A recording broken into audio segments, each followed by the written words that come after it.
Hello, so today I'd like to read you a story. It's by Fitz-James O'Brien, originally an Irish writer, and the book is The Gold Ingot.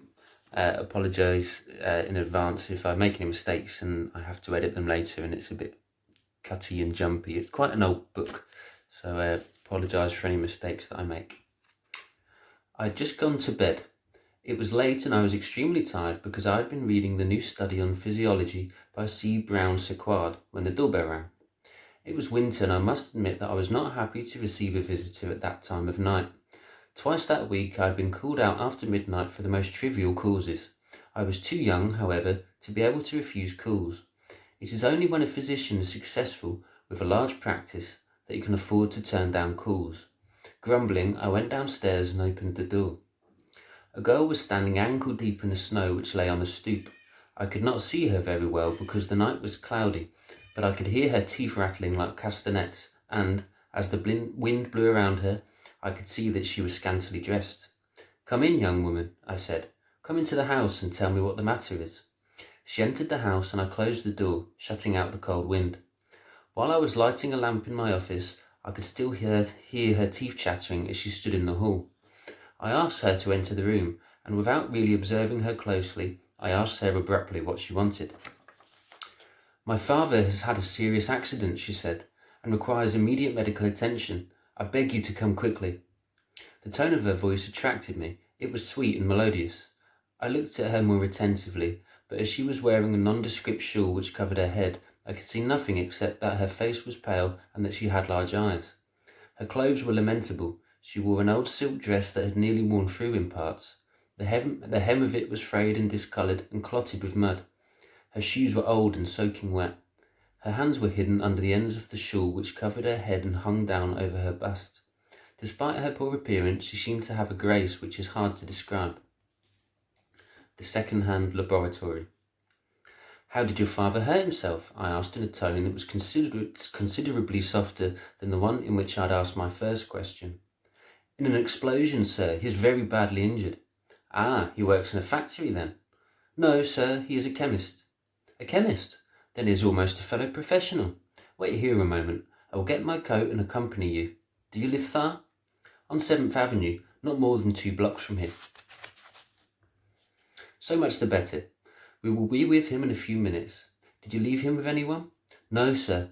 He won't let anybody but myself enter his laboratory. And even though he is badly injured, I could not persuade him to leave." "Is he involved in some important research? I have known such cases." We were leaving the house when the girl suddenly turned and stared at me. She had such a look of terror that for an instant I instinctively looked around me under the impression that some terrible danger, unseen by me, was menacing us both. Don't ask me any questions," she said. "He will tell you all, but please hurry. He may be dead already." I made no reply, but allowed her to take me by the hand and tried to keep up with her as she hurried through the dark streets. She did not say another word until we reached an old run-down tenement house on 7th Avenue, not far above 23rd Street. The girl pushed the door open with all her strength and, still holding my hand, literally dragged me up the stairs to what seemed to be an offshoot of the main building, which must have been as high as the 4th floor. A minute later I found myself in a moderately sized room lit by a single lamp. In one corner, lying motionless on a pallet bed, I saw my patient. "There he is," said the girl. "Go to see him. See if he's dead. I dare not look." I made my way as best I could through the numerous old-fashioned chemical instruments littered about the room. A French chafing dish which had been supported on an iron tripod had been overturned and was lying on the floor, and the charcoal, still warm, was scattered around in various directions. Crucibles, alembics and retorts were piled untidily in various corners. On a small table I saw various bottles of mineral and metallic substances, which I recognised as antimony, mercury, arsenic and borax. This was really the apartment of a poor chemist. All the apparatus looked as though they were second-hand. There was no lustre of annealed glass or the shine of polished metal, which one sees in the laboratory of a prosperous chemist. The signs of poverty were everywhere. The crucibles were broken, or earthenware dishes were used instead of crucibles. The materials for the experiments were not in the usual transparent vials, but were in ordinary black bottles. In fact, the whole scene made me feel rather depressed, rather like seeing a tattered book or broken violin. The tormented chemist. I approached the pallet on which the victim was lying. He breathed heavily and turned his head to the wall. I lifted his arm gently to get his attention. "How are you, my friend?" I asked. Suddenly, as if startled by the sound of my voice, he sat up in bed and cowered against the wall like a wild animal at bay. "Who are you?" he asked. "I don't know you. Why have you come here? Who brought you here? Why have you come into my private rooms to spy on me?" As he spoke very quickly, full of nervous energy, I saw a pale, distorted face with eyes that glared at me with an expression half of fury and half of terror. "I'm not a spy," I answered calmly. "I've heard that you have had an accident, and I've come to cure you. My name is Dr. Luxer. Here is my card." The old man took the card and examined it closely. "Are you a physician?" he asked distrustfully. "And also a surgeon," I replied. "Are you bound by oath not to reveal your patient's secrets?" "Of course." "I'm afraid that I am badly injured," he said in a faint voice, and sank back on the bed. I took this opportunity to examine him. I found that his arms, part of his chest and part of his face were badly burnt. It seemed to me that the only thing to do at that moment was to alleviate the pain. I began to apply a soothing ointment to his burns. "You won't reveal anything that you see here, will you?" asked the old man. "Promise me." I nodded. "Then I will trust you. Cure me. I will pay you well." I couldn't help smiling at these grand words of an inhabitant of the 4th story of a tenement house on 7th Avenue.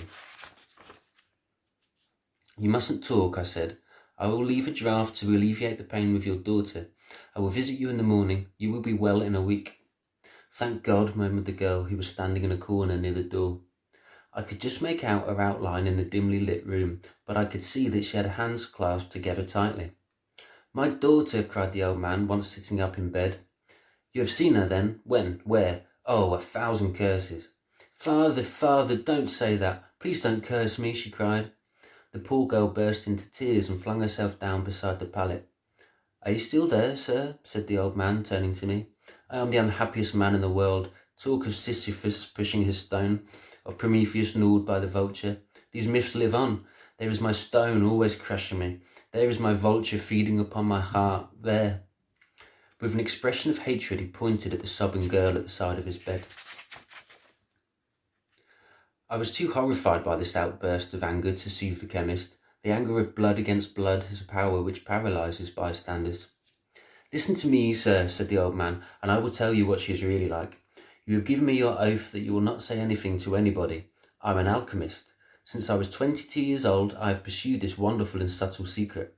Yes, I've worked for years to discover the world's hidden secrets, to accomplish the mystic nuptials of the Red King and the White Queen, to marry them soul to soul and body to body. I have accomplished the greatest feat of all." I immediately recognised the manner of speaking of a true alchemist. Like in the works of Flamel and others, I recognised the words of scientific delirium. 2 years ago," continued the chemist, 2 years ago, I succeeded in solving the great problem, in transforming baser metal into gold. Nobody but myself, that girl, and God knows of the sacrifice I have made to make.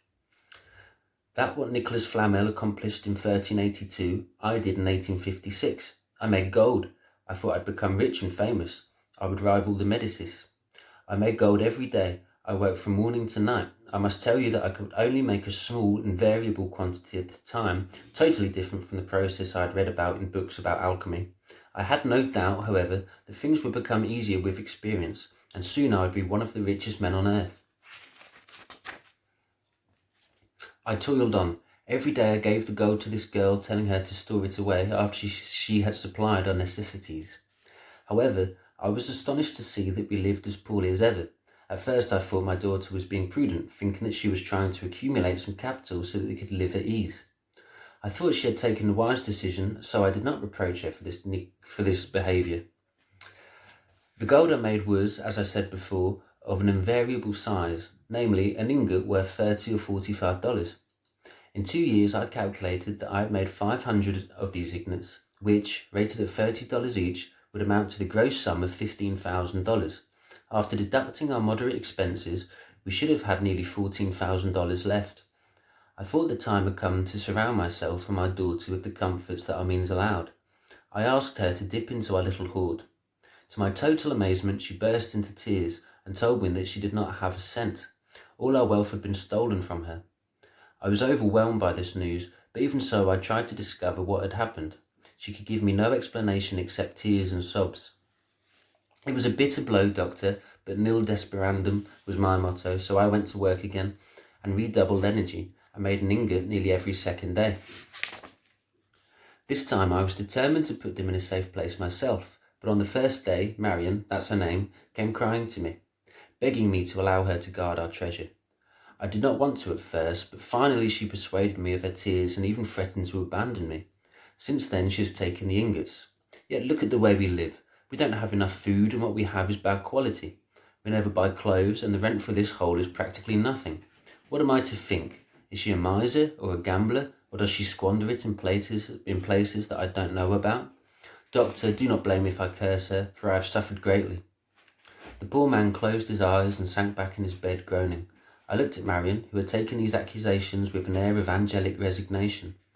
I certainly thought she did not look like the type of person who would do the things her father accused her of. The truth was plain. The alchemist was mad. Was there ever an alchemist who wasn't?